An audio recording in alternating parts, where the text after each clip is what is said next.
Favorite po ng alaga ako ay violet or purple. Ayan. At ito naman po si Kuromi. Cute po niya. Ito naman po yung palagi niya rin nilalaro. Pero ginaganito lang po yan siya.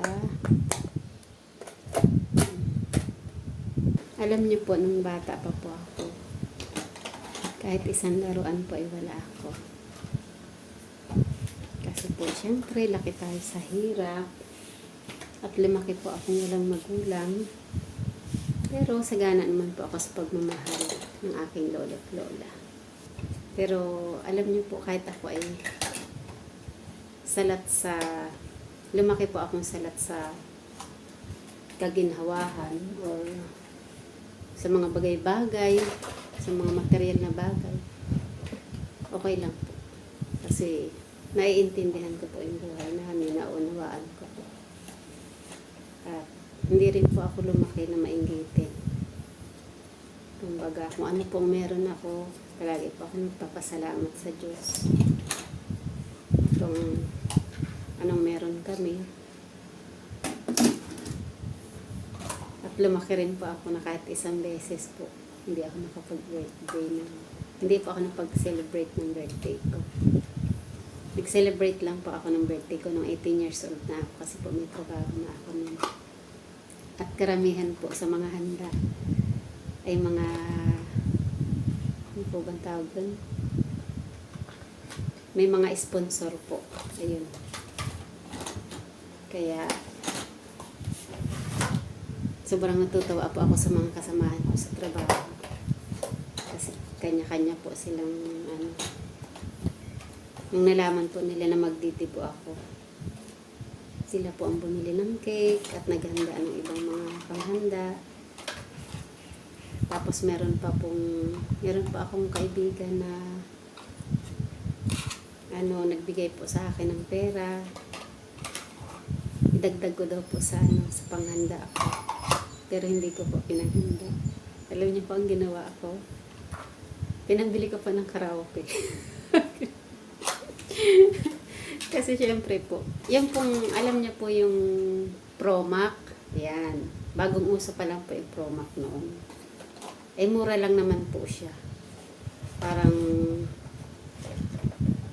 wala pa po siyang 1,000. Kaya ayun, para po may mapaglibangan ako kapag wala po akong pasok kasi po mag-isa lang po ako sa bahay. Ayun po, nagkakaraoke po ako kapag wala po akong pasok. Kaya sobrang natutuwa po ako sa boss ko kasi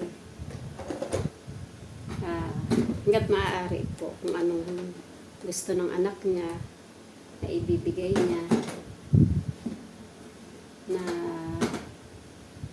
kung anong kailangan ng anak niya na ibibigay niya. Natutuwa po ako kasi kumbaga mahal na mahal niya yung anak niya. Pero hindi niya rin po yun ini-spoil. Kapag kailangan niya pong pagalitan, pinapagalitan niya po. At yun po ang gusto ko sa boss ko. Hindi po niya ini-spoil yung anak niya sa mga maling nagagawa. Kunwari po, mali po yung nagagawa ng anak niya. Pinapagalitan niya po talaga. Hindi po katulad ng ibang magulang na kahit po mali na ang ginagawa ng anak nila, hinahayaan lang. Pero yung boss ko po hindi. Papagalitan niya po talaga yun. Oo nga po't na bibigay niya yung mga gusto ng anak niya. Pero pag mali po ang ginagawa, pinapagalitan niya po talaga. At yun naman po yung tama. Ako nga po, hindi lang pagalitan. Ako nga po, yung bata pa ako eh. Hindi ka lang pagagalitan, papaluin ka pa. Eh, alam niya naman po yung mga matatanda. Mahilig po talaga silang mamalo. Lalo na po yung lola ko. Ako. Pero po, okay lang naman po na Kumbaga, para sa akin po, maganda naman po yung naging resulta. Kumbaga, kahit na po napapalo ako ng lola ko, habang lumalaki po ako, naiintindihan ko. Kasi po, syempre po yung mga bata po, di ba? Isa may katigasan ng ulo. Eh pag, ano po, pag, yan, naglaro na po yung bata. Minsan po ba, pag busy-busy po tayo, kalalaro. Kahit na po tinatawag tayo, nagbibingi-bingihan tayo. Kaya, ayun. Kaya po ako napapalot. Kunwari po lalapit yung lola ko. Ngingiti-ngiti pa po yun, tatawa-tawa pa po paglapit sa akin. Nakaganyan pa po yun habang lumalapit sa akin. Pagkatapos may dala po palang patpat, papaluin na ako. Di ako naman po itakbo, ano. Naku, lalo po nagagalit yung lola ko. May kilukuhan din po ako eh. Bata pa ako. Tapos sabi po nung, tumatakbo lang po ako syempre. Masakit po kaya. Lalo na po yung, minsan po ano ng bayabas, sanga ng bayabas. O kaya yung paklang ng ano, paklang ng saging. Yung pong, di ba po yung dahon, meron po yung ano sa gitna. Ang tawag po dun sa amin, paklang. Ayun. Ano po talaga yun? Bigla ka na lang pong hahapyutin. O bigla ka na lang papaluin ng ganun. Abay, masakit po. Kaya ako tumatakbo. Lalo po yung nagagalit. Minumura po ako. Sabi sa akin, bata ka, lagot ka sa akin. Pag umuwi ka rin, sabi nila. E di, hindi naman po ako nagtatagal. Uwi na rin po ako kagad. Siyempre po, takot din naman po ako na hindi ako uuwi. Saglit lang naman po akong hindi umuwi. Kumbaga nagtitigil lang po muna ako doon sa likod bahay, ganyan. Tapos, pag uwi ko po, nawala na rin naman po yung galit ng lola ko. Sabihin lang sa akin, o ano, umuwi ka na, nagugutom ka na, ano. Sasabihin po ng lola ko. O yan, may pagkain na dyan, kumain ka na. Mahal din naman po, ano. Nag-aalala din naman. Hindi, mahal na mahal ko po yung lola ko. Kahit ano pong mangyari, hindi ko po ipagpapalit yung lola ko. Yan, naiiyak na po tuloy ako.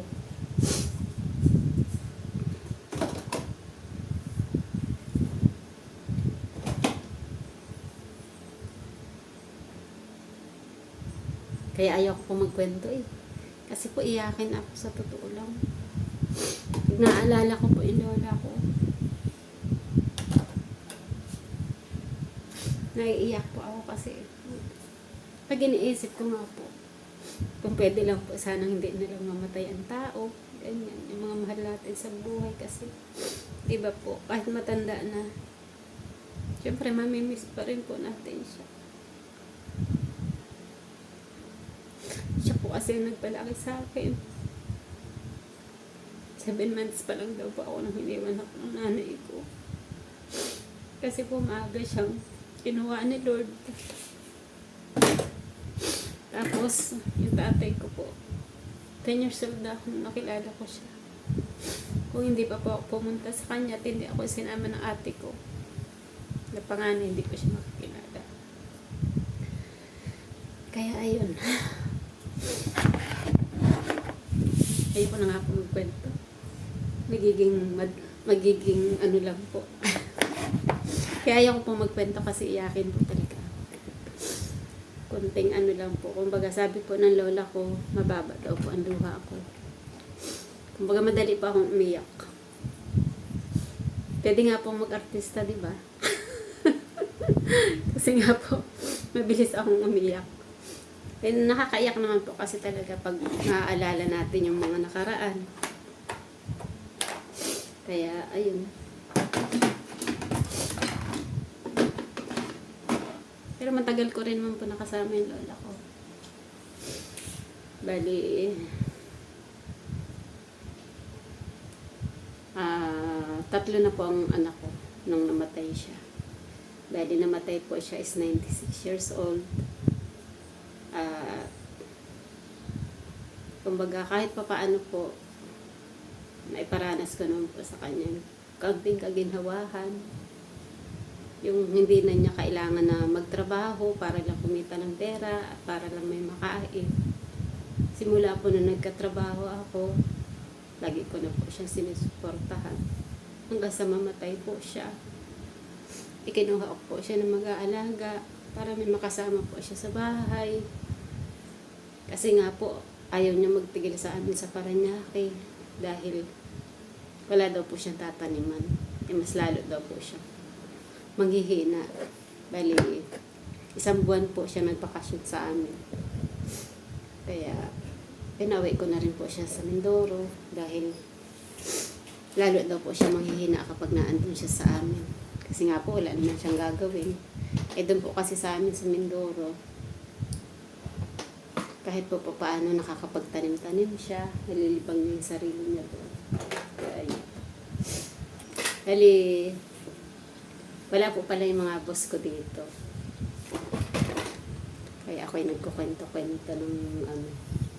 Pero kahit na po wala sila dito, nakikita pa rin nila ako. Kasi may camera po dito. At siguro nga po, pag nakikita nila ako dito na nagbablog, natatawa na lang sila sa akin. Sobrang babait po ng mga boss ko. Kaya, wala po akong masabi sa kanila. Bali, pinagbakasyon ko po muna sila sa ibang bansa. Sabi ko po sa kanila, aba mga bossing, magbakasyon po muna kayo. At nang kayo naman ay ma-relax. Joke lang po. Sabi ko po sa inyo, may kalokahan din ako sa katawan paminsan-minsan. Pero ang totoo po, seryoso talaga ang tao. Pero syempre, paminsan-minsan din, kailangan natin ng kaunting ano sa buhay. Kasi madali daw po tayong tatanda. Kaya po galit na galit sa akin yung kapatid ko. Meron po kasi akong kapatid na isang sobrang maano po. Tawag po sa amin magwasa, makwento, yung palatawa, yung basta, mahilig po makipaglokohan. Ako po kasi minsan pag hindi ko naman gusto yung mga biro-biro na ganyan. Minsan po, napipikon ako o nayayamot ako lalo na pag hindi ko nagugustuhan. Tumatahimik na lang po ako. Kaya ang tawag po sa akin ng ate ko, ano daw ako? Old maid. Yun, ang tawag niya sa akin. Para daw po akong matanda sa sinaunang panahon. Sabi ko, anong gagawin ko? Ganito ang ugali ko. Pero minsan naman po, nagjo-joke-joke din tayo. Kaya ayan. Hindi ko na makalimutan. Shoutout nga po pala kay Hector Adventures at sa iba pa po nating mga kaibigan, sa lahat po ng mga sumusuporta sa aking munting channel, sa mga OFW po, kamusta na po kayo? Lagi po sana kayo mag-iingat. Maraming salamat po sa pagsuporta ninyo sa aking munting channel.